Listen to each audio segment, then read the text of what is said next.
Well, good afternoon, gentlemen. Man, I just want to say I'm just impressed with the level of vulnerability in this crowd and your willingness to just go there. Just go there with guys that you kind of know or don't know at all, but you know that their hearts come alive and they've been wounded, and by being here, they're here for you, at least right now. And I just want to applaud you guys. So, this phrase, the medium is the message, was coined in 1964 by a media expert named Marshall McLuhan. His book was titled Understanding Media, and he's heralded by a lot of people nowadays as a prophet to how digital media was going to come about, you know, predicting the internet type thing 30 years before it happened. Just really a kind of a visionary in terms of media and newspaper and print and television and movies and what was happening. He made this statement to say that the medium itself, in other words, the vehicle that the content is delivered in, is actually a thing worth studying in and of itself, not just the content. In fact, he said that a medium affects the society in which it plays a role not only by the content, but also by the characteristics of the medium itself. The most kind of obvious example is that of a light bulb. Okay, a light bulb doesn't deliver content like a newspaper article or a television program does, but it does change things, right? By its mere presence, it makes activity at night possible. So that's a way bigger deal than whatever content it had. In this case, it has no content. So I thought about this in terms of God. What seems to be His medium, and because of that medium, what are we to take as the message? And I just got hit with this over the past few months, and I got probably about a couple days worth of content on this, but I've really come to believe that His most startling and obvious attribute is His hiddenness. Now, before I said hiddenness, you probably would have thought, oh, His glory, His holiness, His power. And you're like, let's really get down to it and get out of the churchy answer and say, how many times have every single person in this room stood in a place and said, God, where are you? And we're the ones who are supposed to believe. Right? So when you see guys like Thomas Edison saying, I've never seen the slightest scientific proof of the religious ideas of heaven and hell, of future life for individuals, or of a personal God. Nice. He's a smart guy, right? Show me the money. Show me the evidence. I haven't seen any. A popular TV show, House, says, you talk to God, your religious God talks to you, you're psychotic. In other words, that's not how it works. And when you do say it works like that, people kind of think you're weird. Even the disciples themselves, Thomas is kind of given a bad rap for this, I think. But, you know, we're on the run. We're hiding. We're going to all get slaughtered. It's over. That was a good run, I guess. But I'm out of here. And then this ghost shows up. And everyone's like, oh. And Thomas, who probably speaks for the whole room, says, time out. Before we get all crazy here and go off dying for everyone, let me see. I want to see, I want to touch, I want to put my finger where the nails were and put my hand into His side, or I will not believe. And probably everyone else in the room went, I'm glad he said it, because let's make sure this is real. Right? Let's make sure this is real. I mean, we walk with Him and talk with Him, but He's dead. He's dead. We got to be seeing things. Do we all smoke the same thing? Are we seeing? That's a famous portrait, by the way. And here's a modern day rendering. There's us. There's the room of us saying, really? Really? For real? I mean, we got a lot of evidence to the contrary. Our suffering, our pain. I heard Jim say, I don't have any hope of it getting better. And yet we're supposed to believe in this God of hope and love and grace.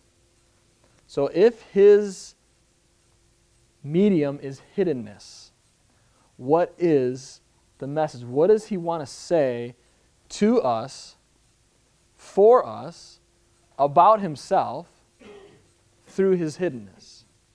And I think part of it is we have this illusion of how we think it should happen. And I've been around tons of people, and probably in my heart at some point I said, God, will you just show up? Just please, just real quick. Just I won't even tell anybody, just for me. Just so I know. I mean, I'm basing my whole life on this stuff, and I'm not quite sure if I'm really honest. We're not supposed to get really honest. We're supposed to pretend, like, oh, yeah, of course. Yeah. In the back of our minds, like, really? For real? What is true? What's not true? So what is his message through that medium of hiddenness? I love the story in the Gospels where the poor beggar Lazarus and the rich man who outside of his gate that he begs, they both die. The rich man is in hell, Lazarus is in glory. And the rich man can see Lazarus. And he recognizes him as the beggar that was out front of his house. He said, oh, Lazarus, I'm suffering. Could you please dip your finger in the holy water and just give me one drop of relief? Okay, no, well, at least go tell my family about this, because I don't want them to go here. And you know what Jesus said? Yeah, we could do that, but it wouldn't matter. If they don't believe now, they say that, oh, they'd believe if they saw someone come back from the dead to tell them, but they wouldn't. So God knows us enough to know that's not how it would work. We think it would, but it wouldn't. So I just got 4 quick things that I think his medium of hiddenness says to us about himself. Number 1, he wants to honor and respect you as a being. He created you, and he gives you a place of honor unlike that of any other place in the universe. Okay, he created other beings, right? Animals, angelic beings. The angels had a unique relationship. They could not deny his existence, but they had the opportunity to deny his leadership, right? A third of them rebelled and went with Lucifer. And the third thing is they have apparently no opportunity for redemption or to know God in the way that we can.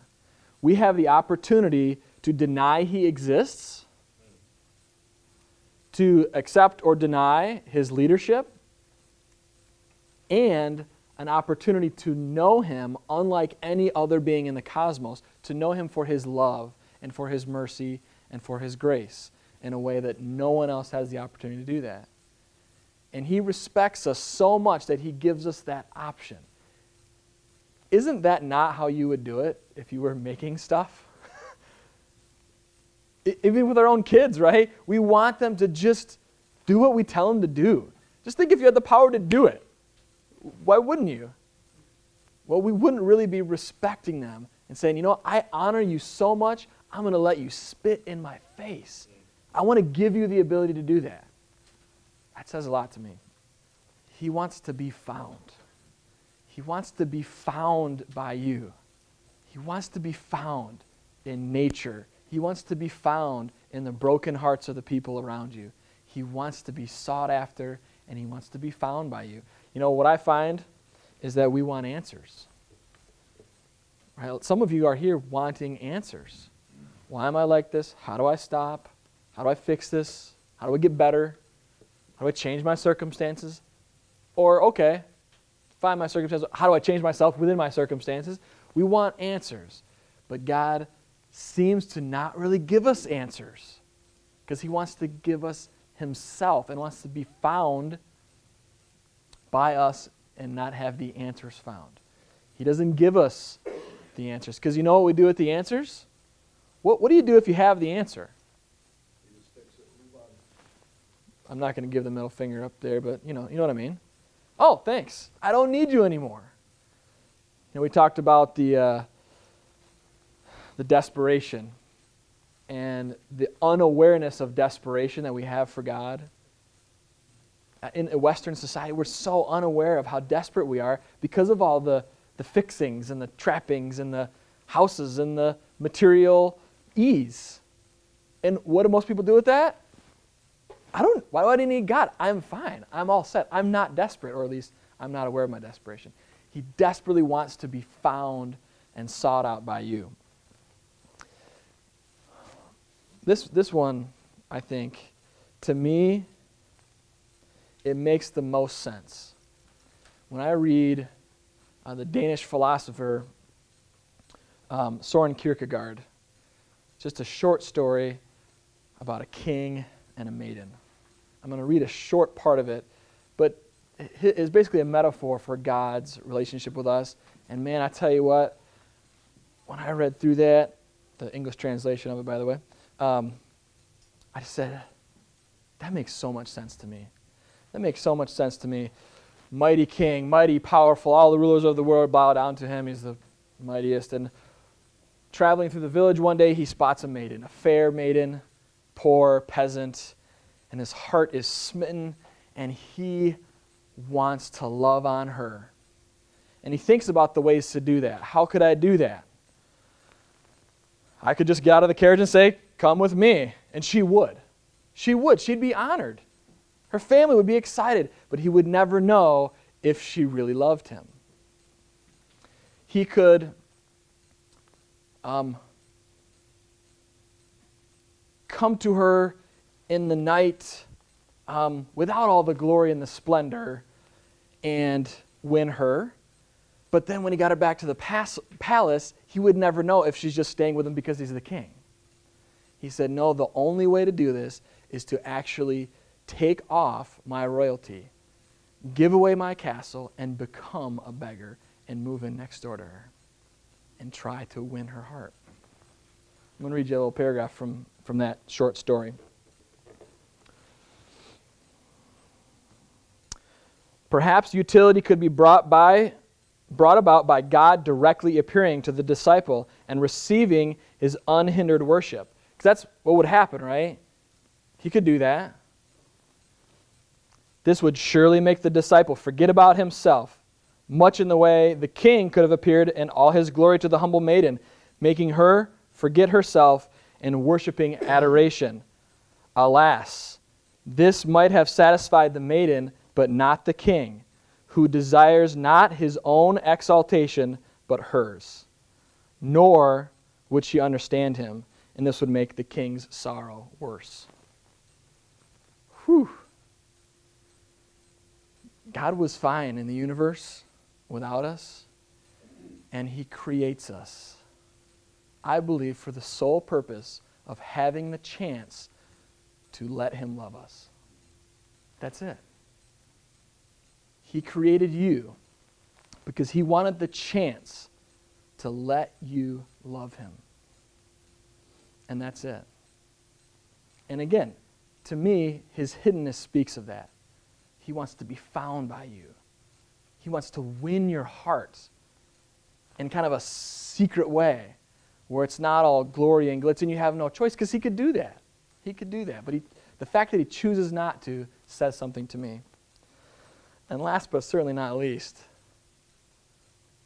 what a wild and crazy God we serve. If this is real, if this stuff is really real, it boggles my mind.